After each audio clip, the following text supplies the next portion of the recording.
Prokuroria e posaçme ka kërkuar 5 vite burg për ish sekretarin e përgjithshëm të Ministrisë së Mjedisit Alqi Bllako, i dyshuar se i përfshirë në aferën e inceneratorit të Tiranës.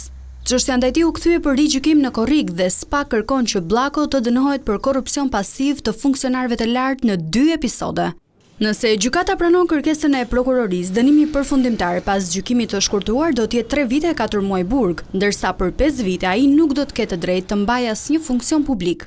Ky nuk është dënimi i parë për ish zyrtarin e lartë. Në 11 mars, gjykata e dënoi Bllakon me 4 vite burg, që pas shkurtimit u reduktua në 2 vite 8 muaj, por apeli rrëzoi vendimin dhe urdhëroi rigjykim me një trup tjetër gjykuese. Sipas hetimeve të SPAK, Bllako ka përfituar në mënyrë të tërthortë rreth 120.000 euro nga biznesmenët Klodian Zoto dhe Mirel Mërtiri, pronarët e vërtetë të inceneratorit.